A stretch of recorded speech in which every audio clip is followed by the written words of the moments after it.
Every so often, a camera rumor grows large enough to stop feeling like speculation and starts to resemble an approaching reality.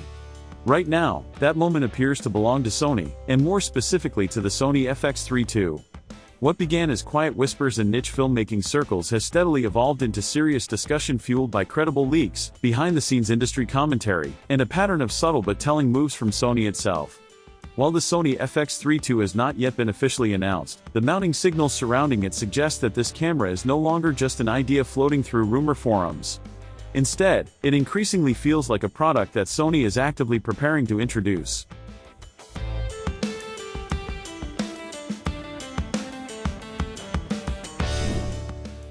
Over the past several months, multiple independent sources have pointed toward a major upgrade coming to Sony's compact cinema lineup. These reports are not arriving in isolation.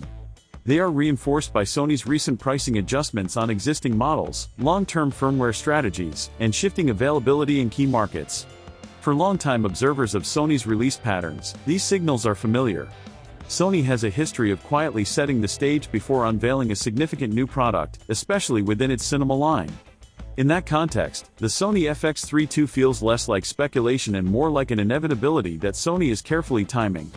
At the heart of the excitement surrounding the Sony FX3 II is the possibility of a next-generation sensor that could dramatically redefine what a compact cinema camera is capable of.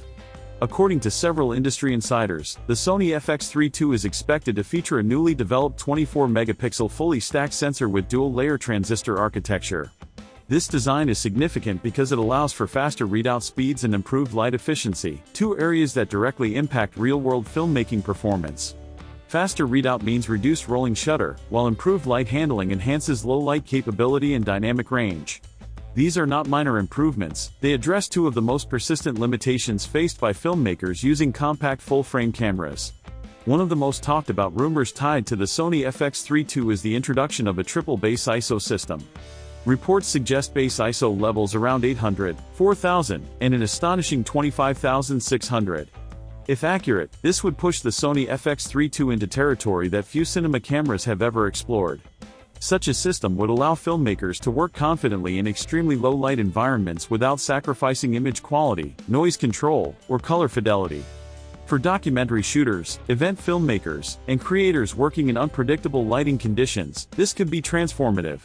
It would also represent a meaningful leap beyond what the original FX3 and even the A7S III have been able to deliver. Perhaps the most headline-grabbing leak, however, involves the Sony FX3 II's rumored video recording capabilities. Multiple sources claim that Sony is testing 6K open-gate recording at up to 120 frames per second without a crop, alongside oversampled 4K at the same high frame rates. If this becomes reality, it would place the Sony FX3 II far ahead of many current competitors in terms of image flexibility. Open-gate recording allows filmmakers to capture the full sensor area, making it easier to reframe footage for different aspect ratios or platforms without losing resolution. Combined with high frame rates, this capability would be ideal for cinematic slow motion, vertical content adaptation, and high-end commercial work. These rumored specifications suggest that Sony is aiming to bridge the gap between its professional cinema cameras and its compact hybrid tools. The Sony FX3 II appears positioned to inherit design philosophies and image quality principles from higher-end models like the FX6 and even the Venice series, while maintaining the portability that made the original FX3 so popular. This balance between power and size is critical. The FX3 became a favorite precisely because it delivered cinema-grade results in a body that could be mounted on gimbals, drones, car rigs, or handheld setups with ease. Still, not everyone in the professional filmmaking community agrees on the timing of the Sony FX3 II. Some industry professionals argue that Sony may hesitate to release a significantly upgraded FX3 before updating the FX6. The reasoning is straightforward. The FX3 and FX6 currently share a closely related sensor, and a dramatically improved Sony FX3 II could risk overshadowing the more expensive FX6. As a result, many believe Sony may choose a synchronized or closely staggered release strategy, updating both models within a similar timeframe. With reports suggesting a major FX6 firmware update or successor arriving in early 2026, this theory adds further credibility to a late 2025 or early 2026 launch window for the Sony FX3 II. To fully understand why the Sony FX3 II is generating such intense interest, it helps to revisit what made the original FX3 so influential. When Sony introduced the FX3 in 2021, it effectively redefined the compact cinema category. By pairing the same 10.2-megapixel full-frame sensor found in the A7S III with a cinema-focused body, professional color science, and an integrated XLR audio handle, Sony created a camera that felt equally at home on indie film sets, corporate productions, and high-end commercial shoots. Its dual-base ISO system became legendary for low-light performance, and its reliability quickly earned the trust of professionals around the world. The FX3's reputation reached new heights when it was used extensively on major productions, including large-scale feature films. Its ability to deliver cinematic images without the bulk of traditional cinema rigs marked a turning point for run-and-gun filmmaking.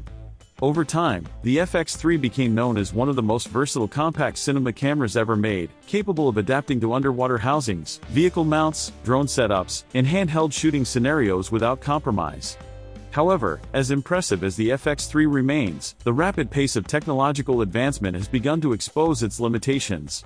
Competing cameras now offer higher resolutions, open-gate recording modes, and internal RAW workflows that many filmmakers have been requesting from Sony for years. In this context, the Sony FX3 II is not simply expected to be a routine update. For many creators, it represents Sony's opportunity to refine an already excellent platform and bring it in line with modern production demands.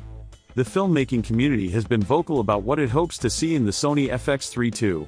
Open-gate recording tops the list for many professionals who regularly deliver content in multiple formats. Being able to shoot once and reframe for widescreen, vertical, or cinematic aspect ratios without quality loss has become essential in today's multi-platform world.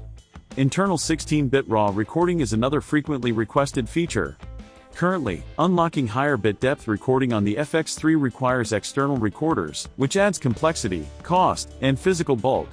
Enabling internal RAW would streamline workflows and give colorists far greater flexibility in post-production. Media support is another area where users hope Sony will make changes.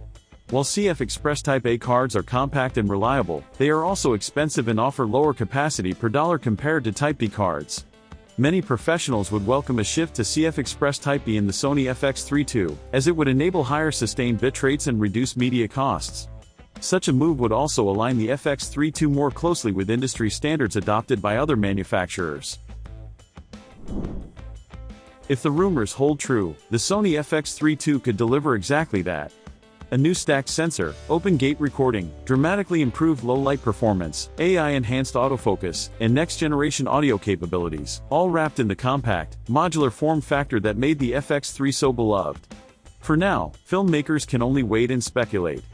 But if Sony's track record is any indication, the wait for the Sony FX3 II may very well be worth it.